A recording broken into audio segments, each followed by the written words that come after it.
What's going on, everybody? Good morning. It is Tuesday morning, January the 12th, 2021, 11:05 a.m. Eastern Standard Time.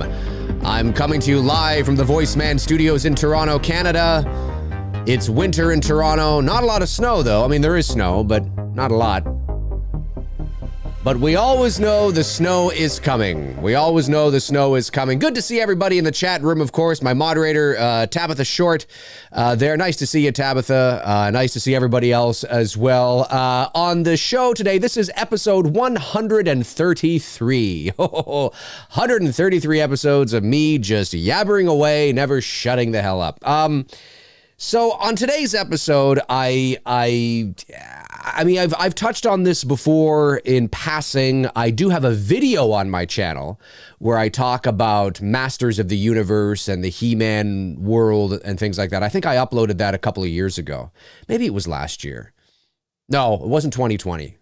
Maybe it was 2019. Anyway, where I talked about Masters of the Universe and growing up in the 1980s as a big kid growing up in the 1980s. As a kid growing up in the 1980s, I was a big He-Man fan. It was my favorite cartoon as a kid. I used to rush home from school every day and watched it at 3:30 in the afternoon. And it is an abomination. I understand why. It's not that I don't get why, but it is so unfortunate. And I understand that this episode's not going to be for everybody because there aren't a lot of He-Man fans out there, or there are a lot of people that really care. But I think this is the IP. I think this is not the, but because there's, well, yeah, I mean, I think this is a movie you don't know you want. I think this is a universe you don't realize that you could fucking love if it's done right.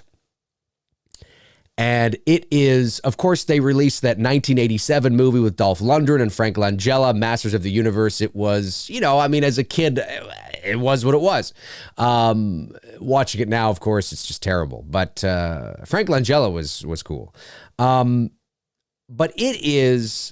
It breaks my heart, man, that Masters of the Universe, it is ripe. And again, I understand the reasons why, but I think in the right hands, with the right opportunities, with the right people, of course, you could say that about anything, but this is just waiting to explode. This is the richness of this universe to create something that is really impressive, really cool, again, I understand why, but I'm just so stunned that there hasn't been a real, that nothing, I mean, I know like there's been talk, and there was recently talk. Sony Pictures was going to do it. And I know that Kevin Smith has got his new animated series coming. It's anime, apparently. I'm not a big anime fan, but I'll give this a shot because I'm a He-Man fan.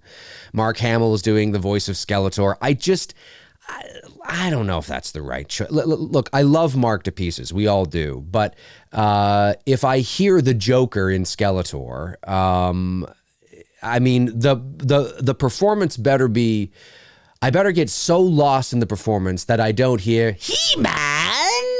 What are you doing? I don't, because it's just going to sound like the Joker has reincarnated as Skeletor, and he's got to go different. He's got to go darker, deeper, something. He's got to or something like this. He's something else, or I don't know. But if he goes high pitch He-Man, which is what the '80s cartoon was, I don't know. Anyway, I'm rambling here, but the Masters of the Universe is so ripe for live action that it's disappointed me for years that there hasn't been one. A real, especially in today's climate. And again, I understand the reasons why. It's not an IP that has a big following per se. It doesn't have when I say big following, I'm talking about sort of a foundation that's been set. It's sort of like you're starting from scratch, right? But I tell you, man, and one of the major reasons, if not the major reason why, which is essentially what this video is supposed to be all about here, this show today, is I think Skeletor could be, can be, is in the waiting to be, potentially, one of the greatest cinematic villains of all time. And I'm not talking about the 80s cartoon. I mean, that's 80s cartoon stuff, and that's great. That's fine. But when you look at the modernized artwork of how Skeletor could be depicted, how this universe could be depicted. Because when we think of He-Man, most of us who grew up in the 1980s don't think of the 87 movie. We think of the 82 to 84. It was only a few years. And then, of course, it went into reruns. But it was about 3 years there, I think. We think of the 80s cartoon, right? And naturally so. But when you look at some of the modern art and people depicting what Skeletor could look like, what he could be, the presence he could have, you know, and all the other characters as well, He-Man and Man-at-Arms and Teela, and I mean, everybody, how they're depicting these very stylized, you know, depictions of these characters. It's like, oh my God, like 80s cartoon, what? Like, no. And I don't, but the flavor of the 80s cartoon, the foundation is still there. It's just more mature. You know, it's not as cartoony, you know, it's not as 80s animation, right? And it's so cool. And I wanted to show you a couple of depictions of them. And because, you know, in that video that I posted a couple of years ago where I talked about my idea of starting, of sort of, you know, trying to get this kind of thing off the ground. And it was when it was sort of in the mix that they were going to do a movie. And I forget the kid's name now, but there was that kid that they had hired to play He-Man, or that signed on to play He-Man. And people thought, no, he's got to be Prince Adam because he's too scrawny. And he's not scrawny, but he's not He-Man, right? Like when you think of He-Man, you think of, you know, really big. And then it fell through, and I agreed that he shouldn't be He-Man. He-Man needs to be, anyways, we'll look at it here in a second. I'm getting ahead of myself, but there's just so much untapped potential with this universe that it is an abomination that there has not been a serious, and I don't mean a fucking half-ass attempt by people you don't know. I mean a serious attempt at something, because there's so much potential here, you know? And when I think of Skeletor, you know, and these characters need to be larger than life. So I don't mean that, you know, I don't mean godly, but almost like in their depiction, when you see the stylized artwork, you know, and I don't mean that Skeletor is like 30 feet tall, but Skeletor, I imagine, would be played by somebody, and it's not animated. Like, fuck that shit, man. Fuck that shit. And I'm not saying that Kevin Smith's animated cartoon isn't going to be good and that Mark Hamill is not going to be great as Skeletor. I'm not saying that. I don't know. It could be great. He was a big fan. You know, Kevin Smith was a big fan of the 80s cartoon. This is an extension of that. I get it, you know. But fuck, man, like you have something with so much richness, so much potential. When I think of Skeletor, I think of big dudes playing these characters, big guys playing these characters. Skeletor is 6'8", you know, or 6'7", you know, 240 pounds. And he walks into a room, he commands the fucking room. He's built like a fucking tank. And he's got the blue skin and everything, and he's got that cloak that's up, and he's got the skull and stuff, and it's like, damn, man, like fucking like when Vader entered the blockade runner at the beginning of A New Hope, right? I think it was the blockade runner, right? Yeah. Anyway, again, I mean, it's a little dated now. It's 1977. But when you watch that, and when my mom watched that movie, because my mom and dad went to the theater to see it in 1977. They went to see it on their own, loved it so much, came back and got my brothers and my sister. I wasn't born yet, obviously. I was born 2 years later.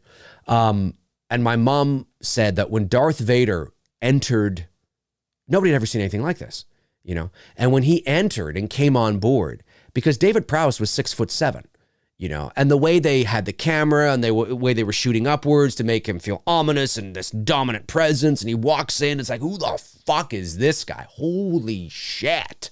You know what I'm saying? This guy is huge, you know, and he's what the fuck, man? It's like, holy fuck.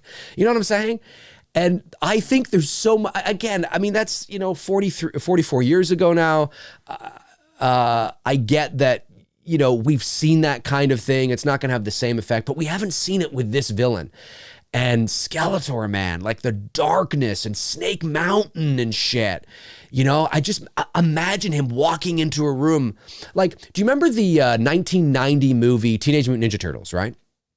The live action, yeah, I think it was it 89? No, I think it was 90. And when Skeletor makes his entrance, right? Okay, for those of you that have seen it, you'll know exactly what I'm talking about. But when when Shredder, excuse me, makes his entrance, right? And he's walking in and there's a like this kind of this beat, and he walks in and you see a shadow and he's like, it's this ominous fucking, like, say what you want about the movie, but that is an epic fucking villain entrance if I've ever seen one, you know. And he walks in, you know, and he's a big guy. He's not a huge guy, but he walks in, he's got that cape. You see that cape walking around and everybody is scared shitless. That's the thing too that's so important, is that, you know, people are afraid of Darth Vader because he can crush you like that at any given time, whenever he wants.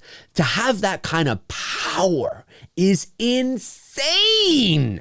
I mean, how do you even function? How do you even function working for somebody like that, right? And the same thing was sort of with Shredder in the 1990 Teenage Mutant Ninja Turtles film, right? When he walks in, you can see, you know, the Foot Clan and, you know, all the people, you know, the kids, right? You know, the kids that ran away from home and all that. They're staring down him. There's voice walking in and boom, boom, you know, and it's just this presence, right? I'm not saying it's like Darth Vader, but it's that kind of thing, right? Skeletor, I mean, can you imagine the kind of entrance and the introduction to Skeletor we could fuck, man, you know, I mean, it's insane. Like, look at the thumbnail of my video. Like, can you fucking imagine? Anyway, I just want to move over here, and I Googled Skeletor art, okay? And this is, now obviously there's the 80s cartoon version, which you probably know what he looks like. But when you look at something like this, you know, like, fuck, hang on a sec here. Like, look at that. You know what I'm saying? Like, some of the artwork they have of, imagine this guy, like, and this is not animated. I mean, you know, this is obviously a painting or whatever, but imagine it's not an animated film. It's not a, you know, it's not a cartoon. It's a live action. And you don't hire the fucking Rock. Okay. You know, I want a bunch of fucking unknowns, not terrible actors, but I don't want fucking like, you know, Dave Bautista and The Rock. And just because it's easy, right? Oh, well, we'll just get a bunch of WWE wrestlers. It's like, no. You know, and I'm not saying that if you did, it couldn't work, but I'm just like, I don't want to see The Rock as He-Man or Skeletor saying, you know, it doesn't matter what, I mean, that would just be so lame. Obviously, you wouldn't do that. But I mean, this is the kind of shit where it looks cool. And, you know, when you look at something like this too, you know, again, stylized artwork, okay? But imagine this in a live action scenario. It's a dark, gritty sort of environment, you know, and we're introduced to somebody who's like, yeah, like 6'8", 6'7", 6'9", like Darth Vader-esque type of height. Maybe he's even 6'10", you know, and He-Man would not be, He-Man I imagine being maybe a little bit smaller than Skeletor, but he's not a small guy. Like He-Man would be like 6'5". Do you know what I mean? And everybody is of this stature in this movie. So when I say larger than life, I don't mean that they are like gods in terms of like, they're like, you know, 50 feet tall, but they have god-like presence to them. Because after all, this doesn't take place on Earth. It takes place, you know, on Eternia, right? In another part of the universe. So, I mean, this is like a galaxy far, far away kind of thing, you know, and I mean, just the presence you could have, you know, with some of these depictions, like, look at this, like, fuck, man, this is so great. Whoops. Oh, no, I don't want to drag image. Just want to move over. Oh, no. Oh, wait. There we go. Like, just some of the, like, whoever, and again, shout out to, if you're watching, shout out to everybody here who, if you are the artist who drew or painted these, then hats off to you. I don't know who the artists are. My apologies, but I mean, this is the kind of shit. And again, I don't mean that it looks exactly like this, but it's in this vein. Like, it's not 80s cartoon, but it's taking the 80s cartoon as the spirit, right? As the template, and making like mythical, godlike, fucking evil shit, man. You know? And it's so fucking cool, in my opinion. So fucking cool. There's Frank Langella there. Let's scroll down here.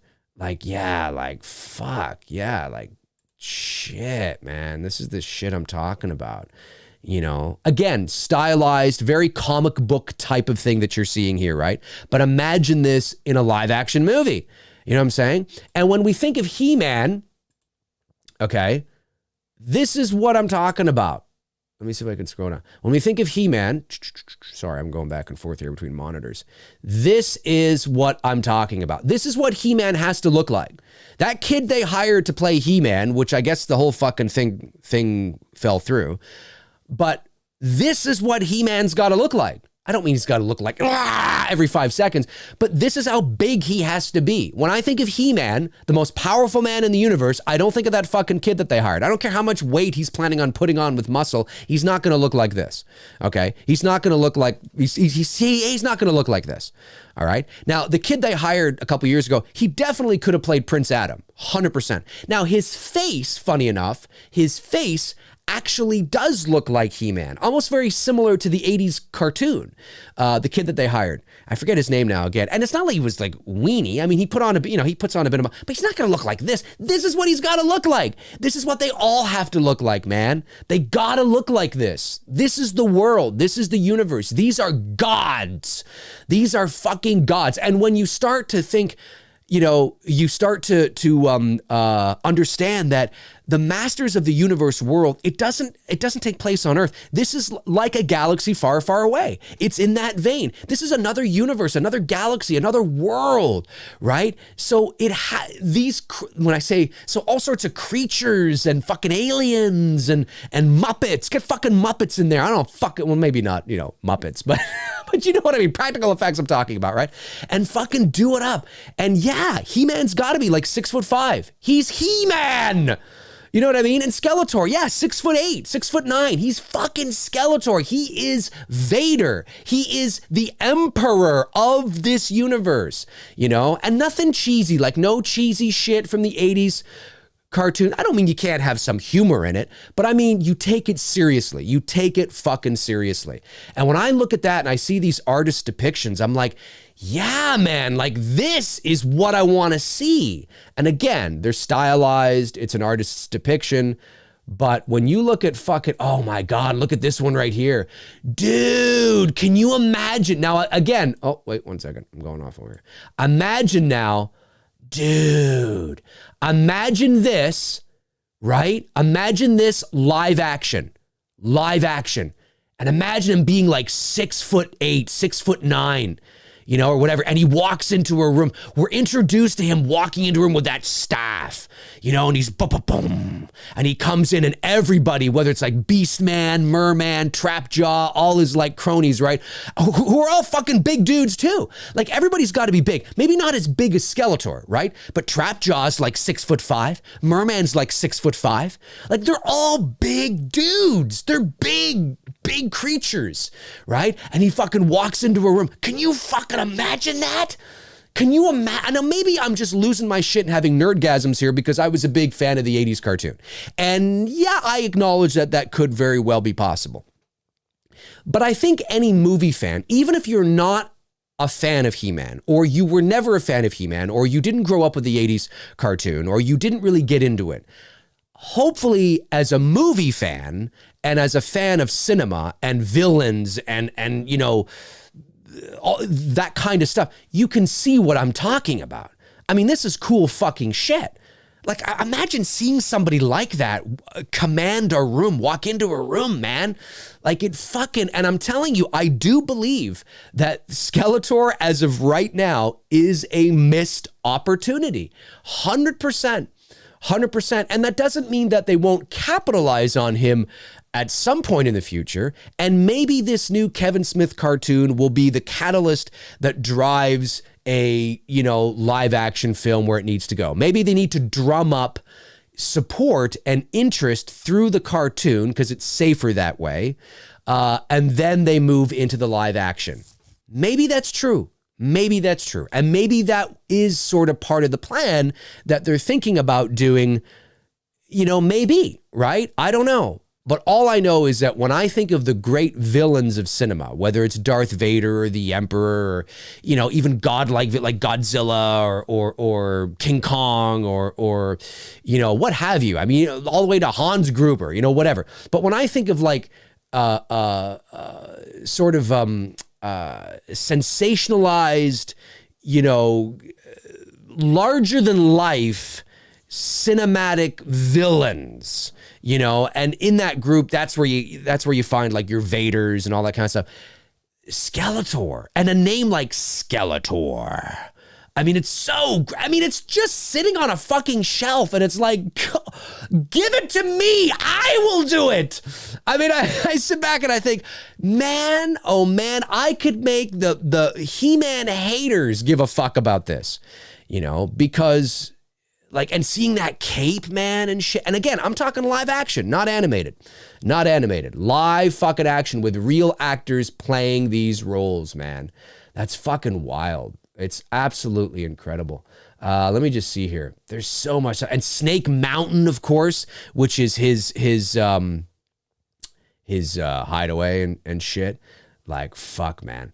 It's somebody said to me not too long ago, it would be like Star Wars meets Lord of the Rings.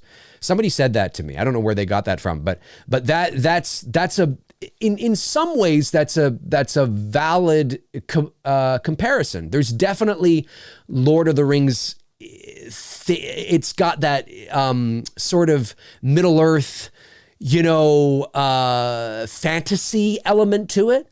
And of course, the Star Wars element would be like the, you know, the ships and the spaceships and the fighting and the lasers and the, you know, all that kind of stuff. And you write a legitimate, you know, compelling story around this, and you start from scratch, you know, about this young prince who finds out that he's whatever, and he's He-Man and Skeletor, and he meets Skeletor. And I don't personally, I know in the 2000s cartoon, I believe they made He-Man and Skeletor brothers or something like that. I don't know if I'd go that route. I don't know if I would go that route. I think I might leave that. I wouldn't take it completely off the table because it does bring an interesting dynamic to it. But it seems a little, I don't know. I'd have to think about it more. I wouldn't want to totally rely on that. If the story, if the live action adaptation of Masters of the Universe is totally reliant on that, and if you don't have that, everything just falls apart, well, then it's not very strong to begin with. So I would like to work in a direction where they're not related, you know, and not necessarily work in a direction that's like Batman either, where it's like, oh, Skeletor murdered, you know, He-Man's parents, and even though He-Man's parents are, you know, the king of queen. But I mean, like, you know, or he murdered He-Man's younger sister that we never knew about, and, you know, I don't know if I want to get that archetypal either. However, having said that, there are certain themes in stories and archetypes to certain characters that do stand the test of time, and that do, whether you realize it or not, affect you on certain subconscious levels, which you are drawn to. You are drawn to those types of stories. So again, I'm not totally taking it off the table, but man, I'm telling you, it's just this is good shit. Like look at this one here too. Oh my God. Let me just have a look at this. Dude, like, can you imagine? Now, I picture Skeletor being bigger than that, being more muscular than that. Like, I'm talking about, like, these guys are I don't mean like bodybuilder walking through like the side of the door, or you have to walk. I don't mean like that big, you know, like they can't even bend over to do up their shoelaces. But I mean big, like big guys, big dudes, you know? Yeah, some of this stuff is so great. Like, hats off to the artists who have drawn this and who have shown the potential, because that's what you see here, is you see the potential of what a villain like Skeletor could be. I mean, Jesus, look at this. Like, it's fucking insane. Oh, that looks like the diamond ray of disappearance. I think that was taken. I think this was taken. This image was drawn from an image from the 80s cartoon. There's a episode in the 80s cartoon called The Diamond Ray of Disappearance. And it's one of my favorite episodes from the 80s cartoon. And there's a depiction of Skeletor sitting in his throne at Snake Mountain with this box in his hand. Of course, it's from the 80s cartoon. Well, this looks like a upgraded, stylized version of that. And yeah, again, I mean, it's kind of, for some, it might be hard to imagine it because these are very stylized and very obviously they're animated. You know, it looks like an animation, or it looks like an anime. Let me try that again. It's easier to imagine this animated because it looks like a comic book than it is live action. But I'm telling you, I can imagine it. I can totally imagine this shit live action. 100%. 100%. It's so great. It's so great. And the same goes with He-Man and everybody else in between. And so, you know, I just think there's an opportunity here that is sitting on the table, and it disappoints me. It disappoints me as a He-Man fan. It disappoints me as a Skeletor fan, because I'm a huge Skeletor fan. It disappoints me as a fan of great villains, you know, and there is absolutely an opportunity here. And I'm hoping that, I don't know what's happening with the live action He-Man. I'm assuming it's just put on the back burner because they couldn't get their act together and they couldn't figure out the direction to go in and the story. And of course, Kevin Smith is doing his cartoon. So I guess they're just doing that now. But I am so hungry to see, and who's to say, like, can you imagine? Okay. Now, who cares what you thought of the movie? Okay. The Rise of Skywalker. It fucking sucked. Okay, great. It sucked. But you'd be bullshitting if, from a visual perspective only, you did admit that the fight between Kylo Ren and Rey on the wreckage of the Death Star was not fucking cool. Visually, I'm just talking about, I don't care here's what's wrong with it. I don't care. Just a visual image. Take it as like a still photograph, right? They just show you the still. It's like, wow, that's really cool. That's stunning. That looks cool with the water and the waves and the wreckage and the glow of the lightsabers, and they're there and they're like this, and it's like, looks really cool, right?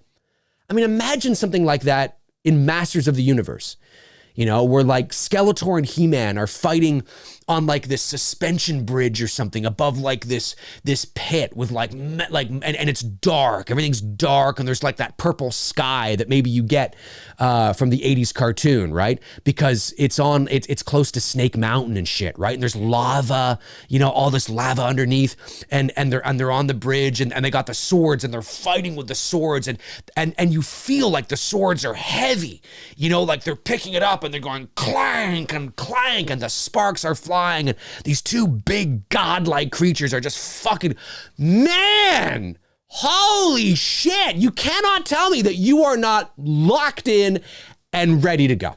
You can't tell me you're not locked in and ready, and it's live action. And it's, oh my God, man, I'm telling you, It's ripe. It's there. The potential is there. I just really hope somebody, I don't know if we're ever going to see it. I don't know. And yeah, we can see it in cartoons. Definitely. But I don't know if anime, I don't know. I'll have to wait and see what it looks like. I just don't know if anime is the right choice. I admit, I'm a little disappointed because I think now, I mean, we had the 80s cartoon. We had the 2000s cartoon. Now we're having another cartoon. It's like, fuck. Like, why can't this fucking thing, come on, man. I'm telling you, it is the universe. It is the series you don't know you want. You don't know you want right now. You don't think you care about it right now. You may not care about it right now. I mean, clearly with 75 people watching, there's not a lot of people tuning in. Most people don't care about this. Most people don't care.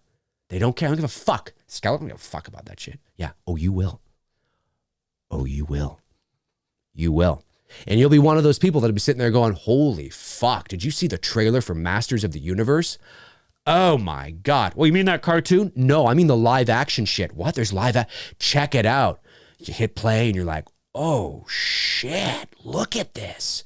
Holy fuck, did you see that, like the end of that trailer where they're on that bridge and fucking swinging the shit and and Skeletor, did you see what he looked like? Oh shit.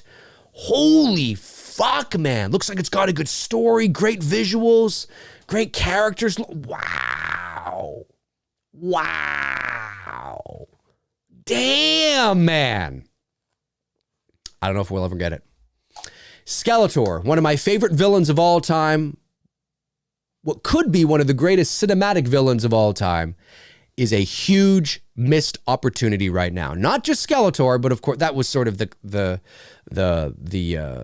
foundation or the catalyst for this episode. But it's not just him. It's everything. It's everything. But him specifically, because he's so fucking cool.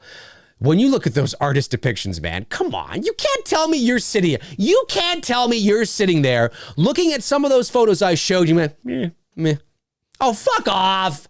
Come on, Mr. Marvel, Mr. DC that loses their shit over every Thor movie that comes out, or every Batman or Superman or Spider-Man or Doctor Strange movie that comes out. You can't tell me that you lose your shit over that, but you look at something like Skeletor sitting there on a fucking throne and go, yeah. And if you do, it's because you have no reason to care right now, because you didn't grow up with it, or there's been too much back and forth, start, stop, and you just lost interest. I get it. But I'm telling you, if they could get it right, they could make you fucking care. This could be like the next big thing. I'm not fucking making this. This could be the next big thing. No, it's not going to be. Well, no, it's not going to be with that fucking attitude, but it could be. It could be. Whew, man, get excited about it. Anyway, let's go over to the Super Chats and get those Super Chats and see what you guys are saying. Hey, comment below and let me know your thoughts if you're watching this after the fact. And let me know your thoughts on a Masters of the Universe live action movie. Do you want to see it? Do you want to see them redeem it like in something really fucking cool, man? Like, I'm not talking about 87 Dolph Lundgren. I'm talking about like, whoa, shit. Comment below and let me know. I would love to know because I am dying to see this. But I'm scared at the same time because I'm scared they're going to blow it because I just have very little faith that they'll actually do what I think needs to be done. But anyway, let me go over to, a couple of Super Chats came in. Intel Wild, my man Intel Wild, sends in a Super Chat, says, I had Castle Grayskull growing up. Oh, me too, dude. Me too. I had Castle Grayskull. I had Snake Mountain. Oh, and that's another thing. I mean, He-Man rides a fucking, tiger called Battle Cat. You could have him riding a fucking fuck, man. Now, I understand that how you depict that might be a bit tricky because CGI animals they still look fucking fake as hell. So having He-Man ride Battle Cat might be something that may take you out of the moment, depending on how good the CGI is for Battle Cat. Skeletor also rides Panther, a purple panther. He doesn't have to be purple in the movie. He can be black. He has to be at least black. But again, yeah, I mean, obviously a Masters of the Universe movie would be saturated with visual effects. I mean, there would be thousands and thousands and thousands of visual effects in a Masters of the Universe series or movie, 100%. But again, it's how you blend it, right? How you blend it with the practical. So yeah, but He-Man doesn't ride Cringer all the time, and Skeletor doesn't ride Panther all the time. You know what I mean? I mean, you could do a movie without them. They're there, we see them, but they're not necessarily riding them maybe. But eventually you probably want to do that. But yeah, no, I had it too, dude. There's so much, isn't there, Intel? There's so, like, when you look at you're like, this is like, why isn't this, like, what the fuck, man? Like, why? Like, you kind of get why, but it's like, but why? Like, I get it, but why not? Like, holy shit.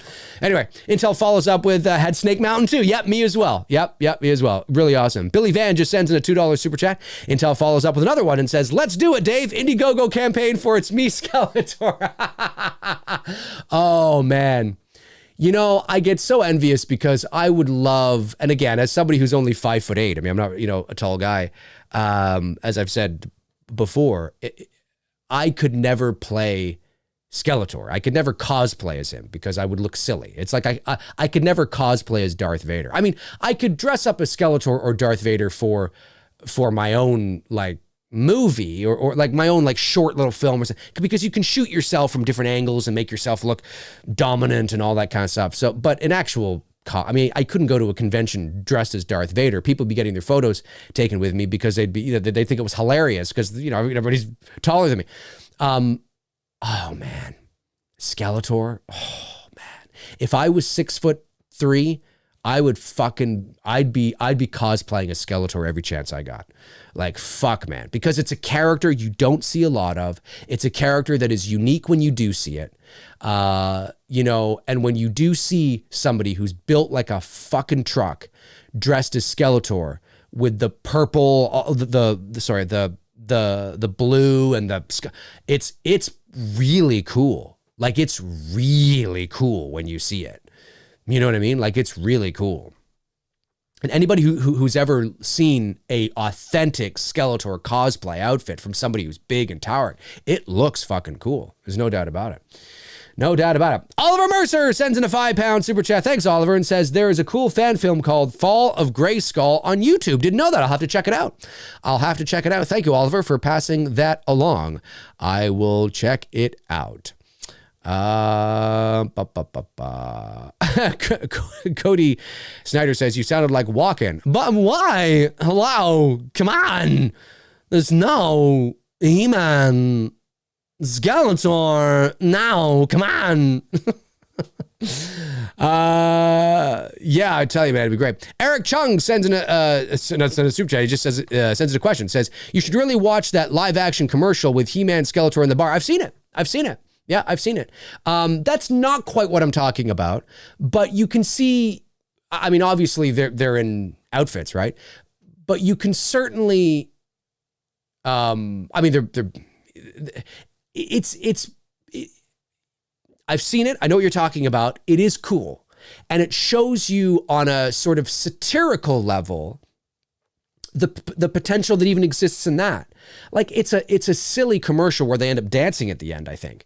But you see the potential, but everybody thinks it's cool because we've never really seen these characters live action. And it's not that they would, I mean, you would have to get them to look a lot better than what they look like in the commercial. I mean, that's just, fun shit, right? Still looks really cool, but it's not, I mean, you have to have them like, but just looking at that, you see the potential. And everybody who watches the commercial goes, oh, this is so cool, because we've never seen anything like this. We're so desperate to see He-Man and Skeletor live action that we'll settle for something like that, which is still cool. It's not bad. But now imagine that in the vein of what I'm talking about. Like, oh, fuck, man. I'm telling you. It's so cool. It's so cool. Let me see here. Where are you guys? There you guys are. So, yeah, I think he's underrated. I do. I think it's a villain that nobody knows they want right now. Duke Fleet says, Dave, did you also watch She-Ra? I watched She-Ra. Yeah, I did. I didn't watch it like I watched He-Man, but I certainly remember She-Ra. And there was a couple episodes where they crossed over, I think. I think She-Ra ended up in an episode of He-Man, and maybe He-Man ended up in an episode of She-Ra. I remember having Hordak, which was the Skeletor of She-Ra. But you see, there's another thing there too, right? Which I haven't touched on here, but there's She-Ra. So you totally could start with Masters of the Universe, which is what you'd want to start with. You wouldn't want to start with She-Ra. You want to start with Masters of the Universe in terms of He-Man, because that's the granddaddy, right? But depending on how successful it is, and if you do it right, it should be, you can start, like, you can build a universe around it where you eventually bring She-Ra into it. And then She-Ra has her own movie. You bring Hordak in, and then Hordak and Skeletor team up in like the 7th or 8th movie. I mean, there's so many things you could do. There's so many things you could do, you know, and you know, it's like, you know, and especially in today's day and age where because that's essentially what He-Man is. He-Man is essentially, for all intents and purposes, a superhero, right? And this is what this is. It's like Marvel and DC, but it's not, you know, it's another thing. But you could create just as cool characters with great presentation, with great effects, great story, you know, allow us to become emotionally attached to the story and the characters and the stakes. I mean, like, fuck, man, you could. And in this day and age, yeah. What are you gonna do? Let me see here. DMT Infinity says, hey, Dave, is Tony still alive? Yes, I believe he is. After last night's show, I fear one of you are gonna end up being found dead with your, oh yeah, in a blender. No, we're okay. We are okay. Yeah, it was a crazy stream last night. Some weird technical glitches that were interesting in relation to, of course, the movie we were watching. Tom Ungurian says, my brothers watch He-Man. I didn't, so I'm kind of lost here pretty much, but I'm bored at work, so I'm chilling and listening. Dude, He-Man was, I don't know how old you are, Tom, but He-Man, you know, as you know, I mean, you know a little bit about it, but He-Man first sprung onto the scene in the early 80s. It was a cartoon, which has got pretty dated animation now, but really cool characters and a great villain, you know, a great villain. I mean, in the 80s cartoon, there was a lot of humor and silliness to it, but if you were to mature that and make it more serious and less humorous, there's a lot of potential there, man. Like, I'm telling you, Skeletor is the fucking man, the fucking character you don't know that you want. Like, as I said, I don't know when you tuned in, Tom, but when you look at shit like fucking, let me just find that other one here. Hang on. When you look at that, like when you look at shit like, where is it? Where's that one with the staff? Oh, there it is. Like, Tom, when you look at shit like that, like, dude, like that's rad, man. And now imagine that as live action. This dude is like 6'8" to 6'10", built like a fucking truck, got the cape, the staff. He's the Darth Vader of this world. He's the Darth Vader of this universe. And he's got his cronies, and he's got he's got his own empire. And this is him. Like, fuck, man. Like, I'm telling you, blows me away. It blows me away, the potential of all this. Oh man, I would love to see it. I'd love to see it. It'd be so great. It'd be so great. Mega Fracture says, Mark Calloway as Skeletor. I know he is WWE, but he has the height, build, presence to pull it off. Well, again, it's not that somebody, you know, from the wrestling world couldn't do it, but but a lot of people, Mark Calloway, though, you have to remember, is fat. And as you know, with all due respect to The Undertaker, because I think that's who Mark Calloway was, right? He's also well into his 50s. He's, you know, yes, he's got the height, he's got the stature, but you need somebody who is built like a fucking truck. You need somebody who looks like a bodybuilder. Now, I don't mean the kind of bodybuilders that are like, you know, you see on stage, right? They're like this and they're fucking like, you know, walking around and they can't even get through doors. I don't mean like that. He's got to be agile. He's got to be able to move.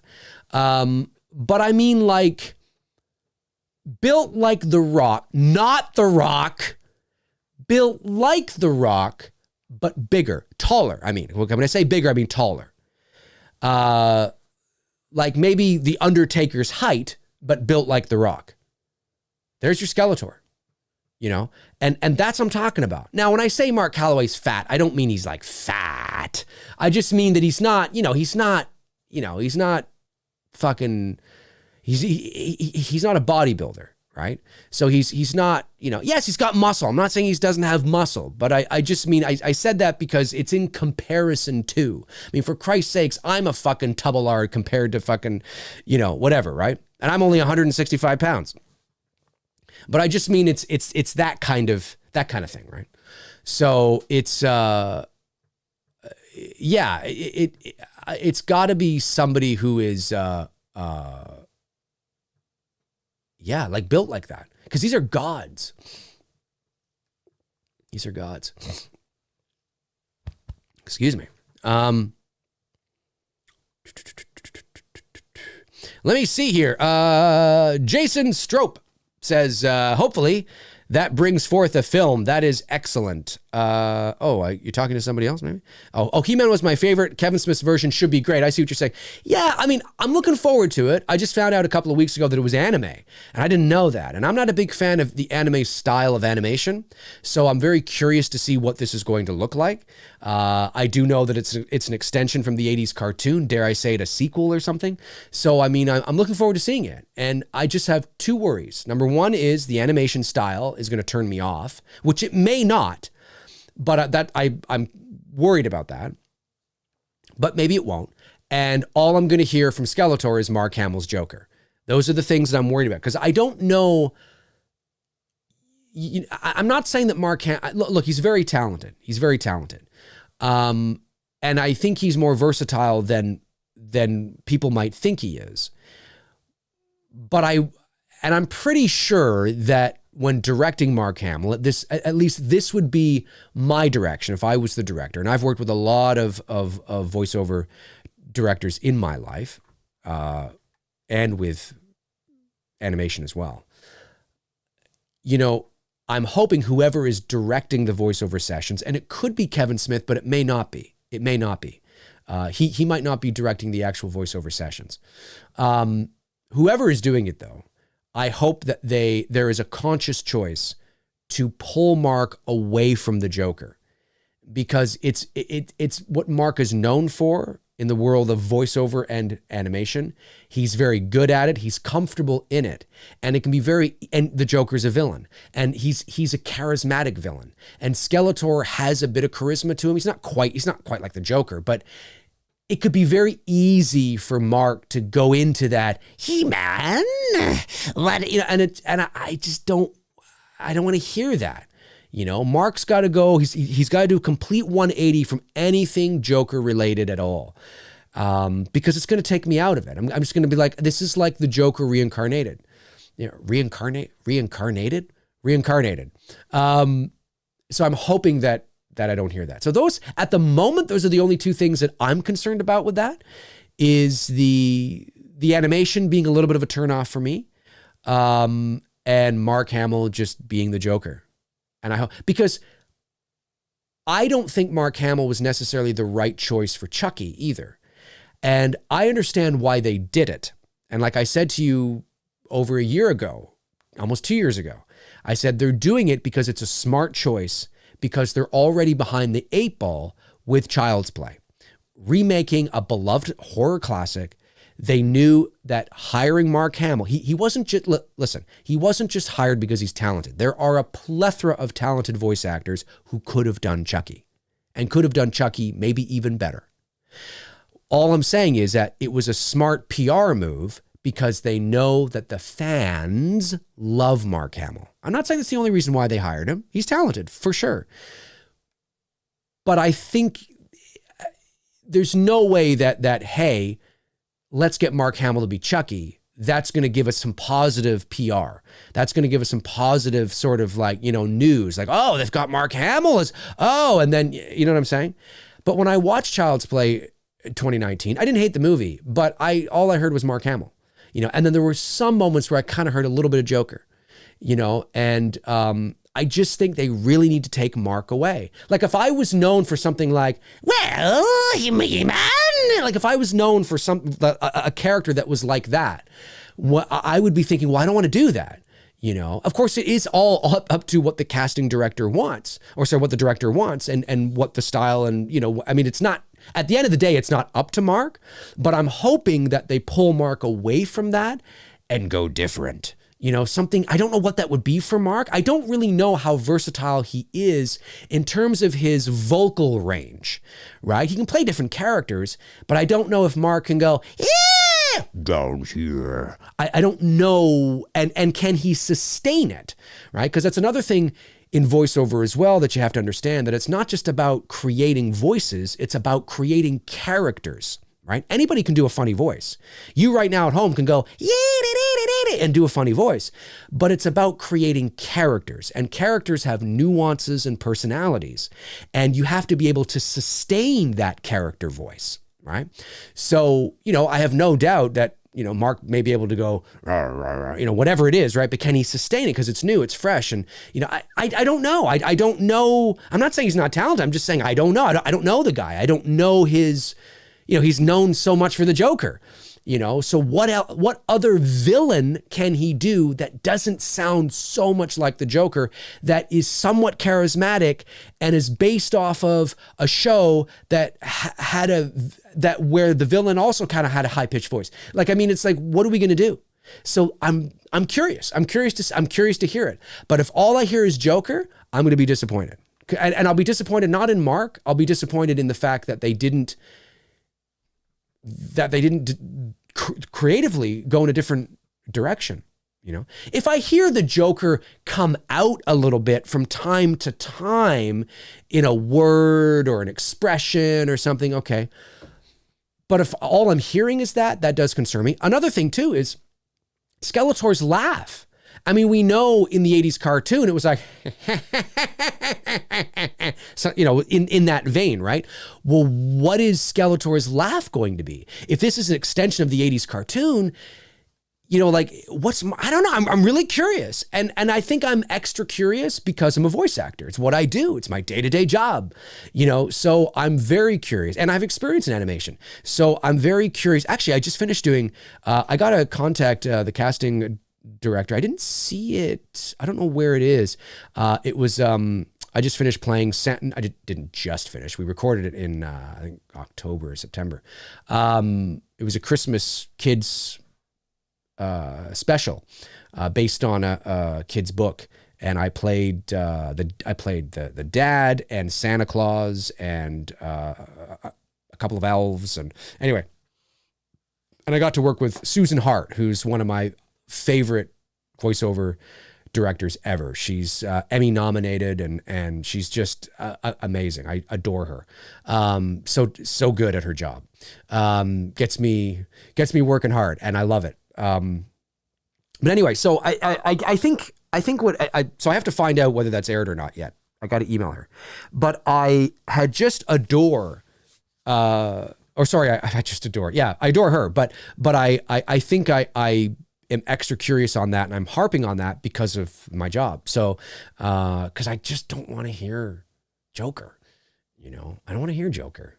I don't, every now and then a word or whatever, but I don't want the voice to be Joker, or some variation of like the Joker's, half brother or something. I don't want to hear that. So we'll see. I don't know, but yeah, man, fucking excited for the potential of that is what I'm excited. I get excited talking about that. I should say.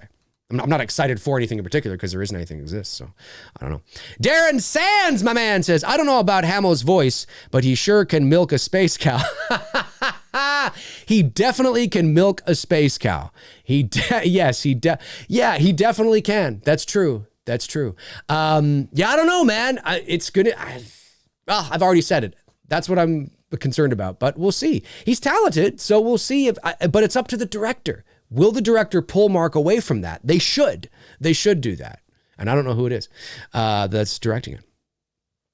Tom Hungarian says, Dave, if studios make millions and billions of dollars, why do they take out a loan for every movie they produce? It's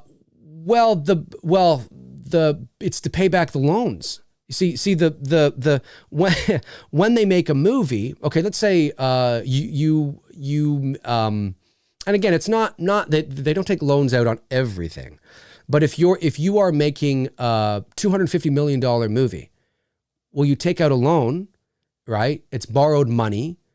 They spend that money. They have to pay back that money with interest, right?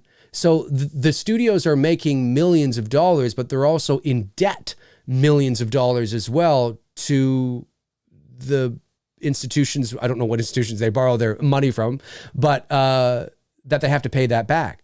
So now, I mean, they do make money, of course. They do make millions of dollars, but it's not. They don't make hundreds and hundreds and hundreds of millions of dollars. Like it's not like. So The Force Awakens made 2.3 something or 2 point whatever billion dollars. The studio doesn't make 2 point something billion dollars, right? They have to pay back the money they borrowed. They have to pay the actors. They have to pay the crew. They got to pay staff. They got to pay, interest. They got to, I mean, there's so much that goes on, right? It's like Netflix makes millions and millions of dollars, but they're also, what do they, like a couple billion in debt or something like that? You know what I mean? So, I mean, again, I'm giving you a Cliff Notes version of it, but it's just important to remember that the studios make millions and billions, but they're not making millions and they're not making billions of dollars, right? When you run a business, your net, your gross is different than your net. Right? So just keep that in mind.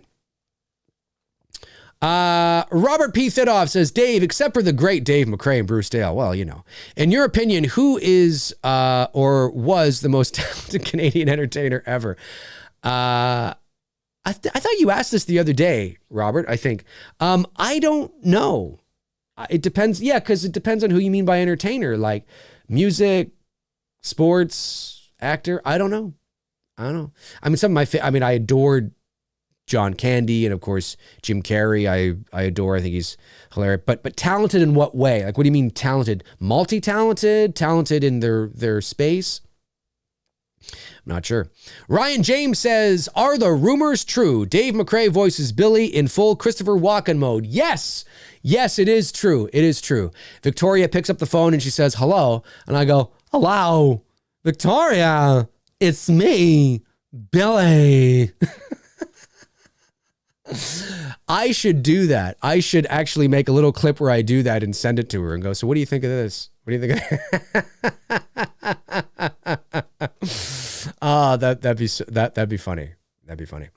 DMT Infinity says, what other cartoons would you be interested in seeing adapted into a mature live action high budget film? It's a good question. I don't know. It depends if it calls for it, right? Like He-Man calls for it. Although He-Man had humor, it was, it had an adult style, an adult vibe to it.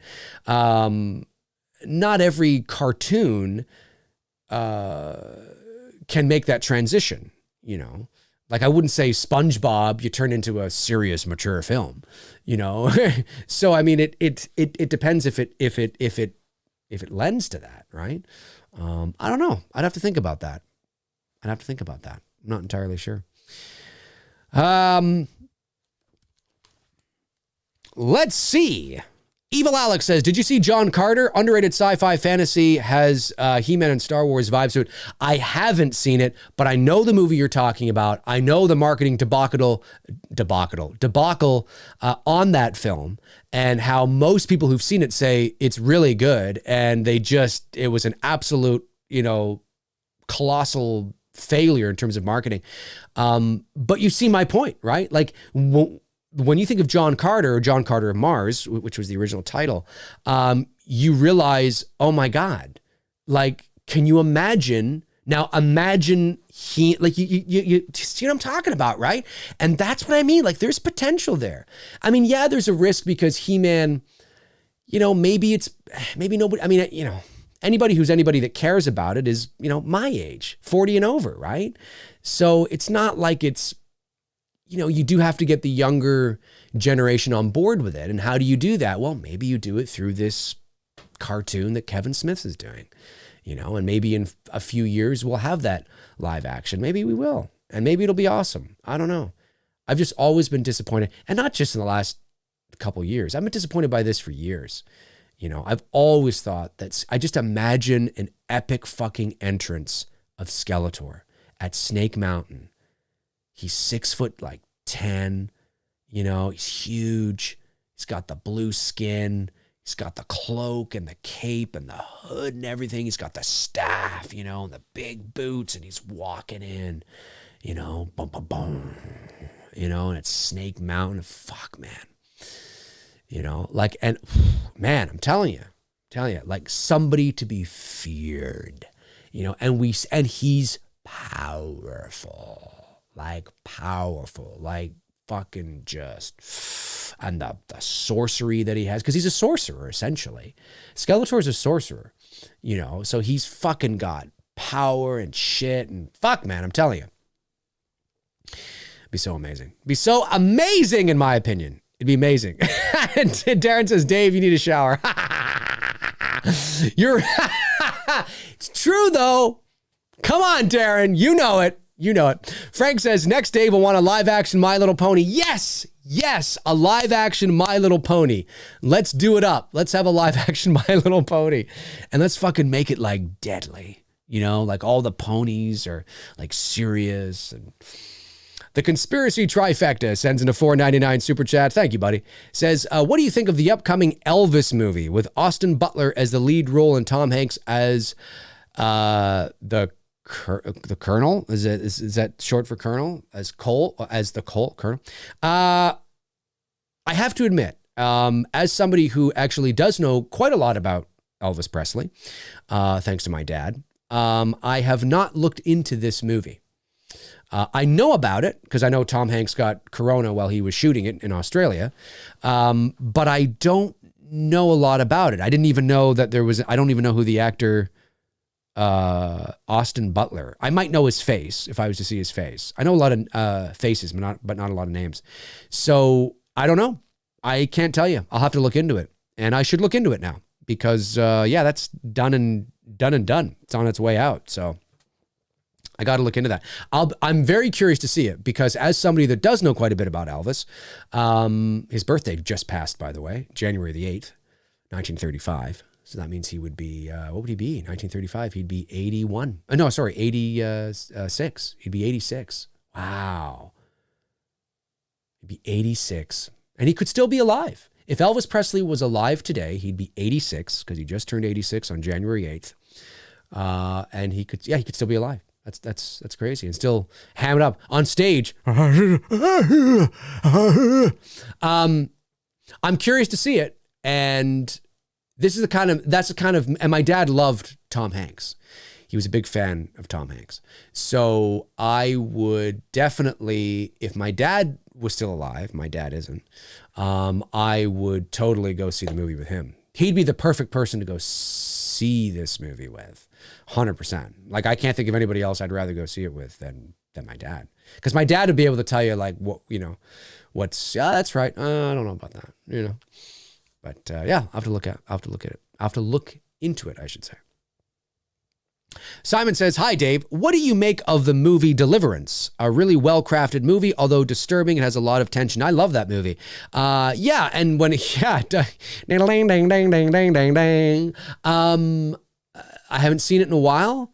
Not as I usually say, I haven't seen that movie in 20 years. Actually, it hasn't been that long. Maybe 5 years ago I watched it. I've seen it a few times. I liked it. It's disturbing, yeah. But I like the movie. Yeah, I like the movie. I can't say that I don't like it. I liked it. Definitely liked it. Gary Boy says they should have gotten you to play Skeleton. You have the laugh down. Oh, you mean Skeletor, the laugh down pat. Yeah, well, the laugh is more, I don't really have the laugh down pat, but I appreciate that. It's, yeah, it's like that. I believe the voice actor who played Skeletor is still alive. He's got to be in his like 80s or something. And he sometimes does the convention circuit. And he also and as you often do in animation, for those of you that don't know, when you are hired to do animation, it is not uncommon that you will be asked or hired to do multiple voices. One of the reasons is because, you know, the actor can be multi-talented and have many different voices, so they want to capitalize on that. Another reason is so it saves money. Because you're not paid, well, I mean, I don't know how, say, the contracts, well, no, I kind of do, because I do know people that do animation at that level. 9.9 times out of 10, you are paid per session, not per voice. So it's cheaper to get, let's say, me to do 3 different voices because they're paying me once. Because I'm paid for the session. I go into the session, I'm there for, I don't know, 4 hours, whatever, right? And they pay me for that. So they get me to do 3 voices, let's say. Well, if they hired 3 different people to do 3 different voices, that's 3 different payments, right? So, I mean, you know, yes, it is definitely to save money, for sure. But it's also because you want to capitalize on talented people, and you get talented actors into a room and they can do many different voices. So why not? You know, and they're very good. So, yeah,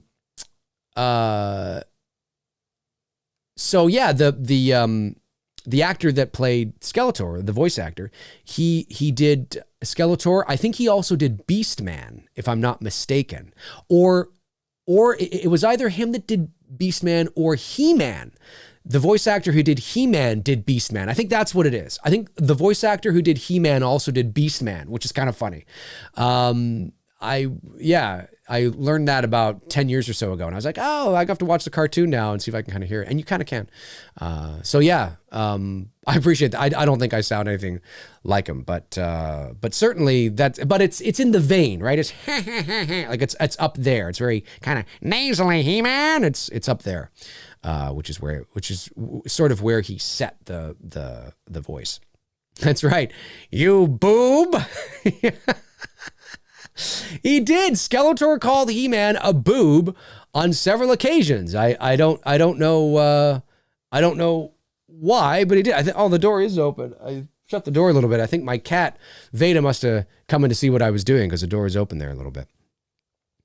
The door is open. Let me go back and make sure I didn't. No, I did not. Okay, good. Just making sure I didn't miss any super chats. Let me see. Evil Alex says, what Elvis films your father liked the most and films based on him? I don't know. I really have no idea. My dad, I don't think my dad was a big Elvis. I think my dad liked King Creole, and I think but I don't, my dad often said that most of Elvis's movies were just excuses for him to sing and ride around with girls. And that was certainly true his later movies. Early on, when he first started, Elvis wanted to be a dramatic actor, a very serious dramatic actor. Whether he could have been or not, I have no idea. But that's what he wanted to do. And so there's certain movies early on that were not bad. You know what I mean? That were all right. But later on, like in the later 60s, and it was just I remember my dad saying, most of it just wasn't really good, you know? And people will say that to you, you know? So I don't really know by name. I'm not really sure, but I believe he liked King Creole. The song King Creole is really good too. I like that song. So I'll have to, maybe I'll ask my sister, because I have to resort to that now, because both my parents are dead. So I usually have to resort to the next oldest, which would be my older sister, and see if she remembers. Or my brother Neil might know, because my brother Neil also knows a lot about Elvis as well. Again, thanks to our father. So Neil might know. Neil might know what movies my dad really liked. Beyond, but I don't think he liked a lot of them, though. Like, I think it was just kind of like, it's an Elvis movie, There's a few good ones, but most of the I remember my dad saying most of the Elvis movies are not very good because they became more about just, they were movies that were written to have him just sing show tunes, not show tunes, but, to sing and to ride around in the back of cars with girls with his guitar and, and you had a story in there, but I mean, it just wasn't very good. So.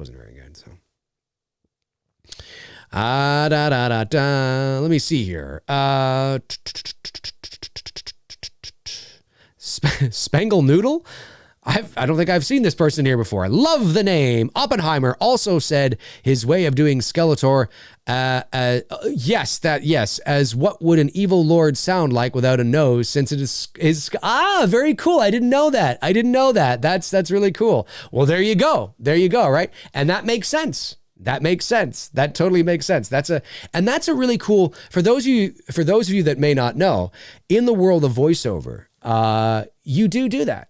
There's been many times where I've auditioned for a lot of animated characters, and even the characters that I do end up doing. You do get well, hopefully, not all the time, but hopefully you'll get at the very least a description of the character, and hopefully there's at the very least a preliminary drawing of the character. And you look at that character and you read the direction, and if there is no direction and they want your own interpretation of it, you're free to sort of look at the character and, kind of come up with your own interpretation of what this character sounds like. But one of the most important things, I can't stress this enough, not that there's a lot of voice actors in my audience, but or aspiring, but it's absolutely true that one of the biggest misconceptions is that if you can do funny voices, you can do animation. And that's not really what it's about. It's about creating characters. Because like I said, anybody can do a funny voice, but you really got to create a character, a three-dimensional character, that laughs, that cries, that yells, that screams, that feels, and it's a whole character that you're creating, So I always find the process fascinating when I'm presented with the task of creating a character. It's really cool. So what Oppenheimer did in terms of that approach is exactly what we voice actors do. He honed in on a trait and an element of Skeletor and thought, he doesn't have a nose because he's a skull. So what is he going to sound like? Now, if the director and the producers didn't like it, they wouldn't have allowed him to do it. It's not ultimately his call at the end of the day. He doesn't get the last say, but certainly he presented this idea to them and they liked it. And so they went with it. And I think it's really cool. I think it's really, really cool. I didn't know that though.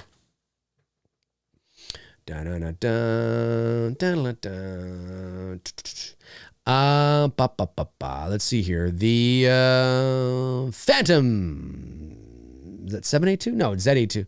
Z82, depending on where you are. See, here in Canada, we say Z, which makes no fucking sense to me because I think it should be Z because it rhymes with the rest of the alphabet.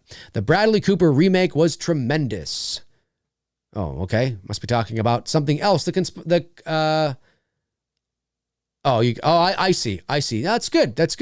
Gary Rangel says, Dave, pretty sure you've heard good things about the series, but have you seen the Cobra Kai series? Really great show. Oh yeah, I've seen all 3 seasons. Tony and I did an episode of Two Dudes and Some Bullshit a couple years ago where we talked about the first and second season. Next Monday on Two Dudes and Some Bullshit, we're watching The Karate Kid. And while we're watching The Karate Kid simultaneously, we'll be talking about Cobra Kai season 3. And so if you have not seen Cobra Kai season 3 and you want to watch next week's episode, I highly recommend that you get that done now because we'll be spoiling the fuck out of it. And if you haven't seen it, well, too fucking bad. Watch it and then come and watch the show. So, but yeah, no, I enjoy it. I mean, I wasn't a gigantic Karate Kid fan, but I know enough about the series and enough about the characters that I can really enjoy watching That I also enjoy the nostalgia and the Easter eggs and the throwbacks that you see in seasons 1 through 3. So, I mean, obviously it's going to touch somebody like Tony more, because Tony's favorite movie of all time, his favorite movie of all time is The Karate Kid from 1984, the original Karate Kid. So he no doubt was able to pick up on nuances and Easter eggs that I probably didn't even pick up on. But I picked up on, the obvious ones. But I've enjoyed it. And I'll talk more about it on next week's Two Dudes and Some Bullshit. DMT Infinity says, since Dylan's new nightmare is still in the works, can you fill the void for us by saying some Freddy Krueger quotes in your Freddy voice? I love the one you do. You're all my children now. You're all my children now. There you go, my man. There you go. Eric Chung says, should Skeletor's origin be explored, or should he just be there? Great question. I think he should just be there. And again, the more mysterious and the more mystique there is that surrounds a villain, the more there is of an unknown factor that surrounds the villain, in my opinion, the better. That doesn't mean that you can't have tidbits of information, that you get a general idea of maybe where this villain spawned from. Do you know what I mean? Like you do in A New Hope with Darth Vader, because despite what Star Wars fanboys would like to think, and I think most Star Wars fanboys have come around to this, this truth now, Darth Vader was not Luke's father from the very beginning. It doesn't mean that Lucas wasn't toying with the idea, but if Star Wars was a one and done movie, the original, A New Hope, he wasn't, when Obi-Wan was talking about Darth Vader hunted down, destroyed the Jedi Knights, he betrayed, murdered your father, he wasn't talking from a certain point of fucking view. He was talking about Darth Vader murdering Anakin Skywalker. Literally, not figuratively. So, that changed, of course, and luckily Lucas they were able to, weave some poetic dialogue in there and have it all make sense in the subsequent sequels. But having said that, and again, I'm not saying that he wasn't playing around and toying with that idea, but when he made A New Hope, no, there was no, Darth Vader was not Luke's father. 100%. No.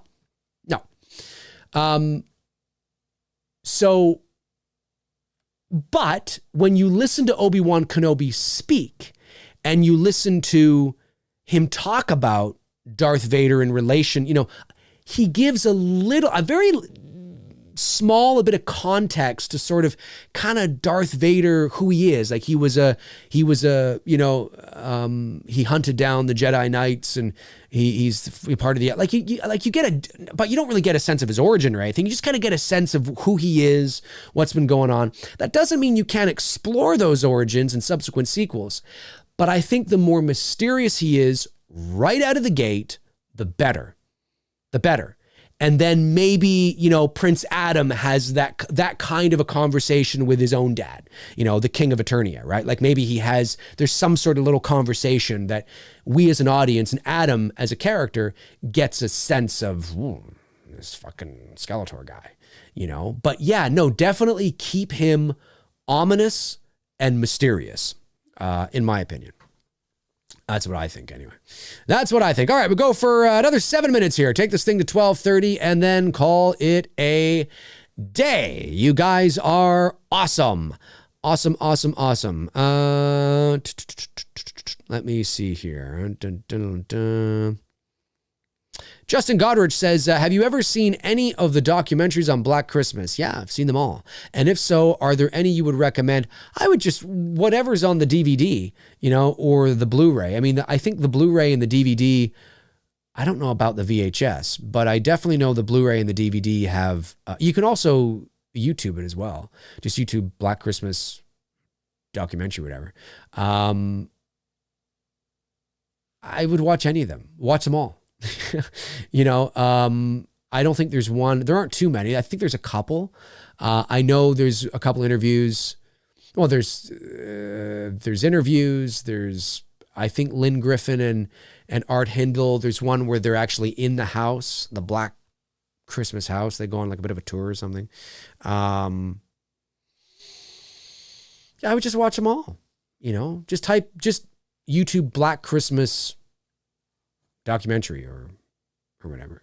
You know what I would love to see? A Black Christmas. And I don't think there is any. Well, I'm sure there is, but I can't remember if there's anything like this on the Blu-ray or the DVD. I don't think there is, because I would remember. And I'm sure this exists, I would assume somewhere, but there's not a lot. And if there is, then and if there is a lot, then I'm having a major brain fart right now. But I don't believe there's a lot of BTS of Black Christmas, behind the scenes. Like of them actually making the movie. Now, obviously normally what happens today, especially with big movies, is that they hire a BTS crew. So there is a specific behind the scenes crew that is hired to do nothing but take behind the scenes photos and video. That's their job. So in 1974, on a low budget, Canadian horror movie, I don't mean that I expect that there was a behind the scenes crew, but I mean like outtakes, watching outtakes, bloopers, a deleted scene. I don't think there is, because I haven't seen anything like that. I don't think, unless, like I said, right now I'm having a major, gigantic brain fart, which is entirely possible. Gary Boy says, how's Dylan's New Nightmare going? Well, like I said, folks, the pandemic, especially in the States, of course, has put it on hold right now. I'm sure it's going fine. I'm not really the person to ask, because I'm not a producer on the film. I'm only an actor. So I don't have the insight into the nitty-gritty of the day-to-day operations of what's going on. You'd have to reach out to Cecil Laird of The Horror Show. You can send him a message on Instagram or Facebook, whatever, and if he's got time and if he sees it, I'm sure he'd reply. As far as, it's still happening. It's still happening. I'm still attached to play Freddy. Miko is still attached to play Dylan. And everybody is still ready to go. Nora is working on the practical effects for Freddy right now. I've seen some of the progress over the last few months, and it's going to blow you guys away. Because this isn't like a silicone mask. This is actual prosthetic makeup a la Robert Englund style. So really excited about that. And Nora Hewitt is a total pro. But unfortunately, the pandemic has put a lot of things on hold. As the number of cases begin to rise, especially in Arizona, because that's where we'd be shooting it, it's just put some things on hold. So there's not much we can do right now. We were able to shoot It's Me, Billy, because although the pandemic is still here in Canada as well, relative to this, now it's gotten worse now. The numbers in cases in Ontario have gotten worse. But we were able to shoot It's Me, Billy. Because at the time, the cases, although they were rising, were not as bad. And we were in a confined, you see, with Dylan's New Nightmare, I think there's multiple locations. I don't know how many, but there's multiple. With It's Me, Billy, we were confined to one location, essentially. And it was a closed set, and we followed all the rules. Because we're considered a professional shoot, we had to follow the rules and regulations that were set down by the Ministry of Labor of Ontario as it relates to film and television. And we did that, and we were able to do it. But if this was the States, if we were in the States, It's Me, Billy would not be shot right now. We would not be able to do it. At least not professionally, not responsibly. And so Cecil has made the right choice. Cecil and Vince, of course, Vince of Never Hike Alone fame. He's a producer on Dylan's New Nightmare. So they've made the right call. They've made the right call. So I get updates when I get updates. And as far as I know, they're just in a holding pattern. They're just in a holding pattern. The script is done. I believe the cast is done as far as I know. They may be working on like effects behind this. Well, obviously they're working on Freddy, and I'm sure they're working on all that. But when it's going to shoot, I don't know. Hopefully this year, but the borders have to open up, and yeah, it's crazy, man. It's crazy. All right, a couple more questions, and then that is it. What do we got? Jonathan Ball says, Dave, need a list of most hated horror films or overrated. Would be interesting to hear. Need a list of most hated horror films. Overrated. Hated's easier to do. Overrated. Yeah, maybe. We'll see. I might do something like that. You never know. Billy Van says, Dave, is there a character you don't like the voice of, being from a movie, TV show? Don't like the voice of? I don't think so. Like a voice I just hate or that annoys me? As a kid, I was never a big fan of Pee Wee Herman as a kid. And I never watched any of the show. I never watched any of his movies. I just never got into Pee Wee Herman. Wow, just totally turned me off. I don't know what it was. Now, as an adult, I can watch it and it doesn't affect me at all. My girlfriend was a big Pee Wee Herman fan. So we watched the movie that came out on Netflix a couple years ago, whatever, and that was fun. I enjoyed it. You know, it doesn't bother me anymore. But as a kid, for whatever reason, I just didn't like Pee Wee Herman. I just thought he was lame. I don't know. I just didn't like him. Simon says, why is it so many movies? They introduced the family link to add some, oh my God, to the movie. Do many people actually enjoy this direction like Star Wars? Well, I think what you have to understand is that they're having a family link. Actually, these are archetypal stories.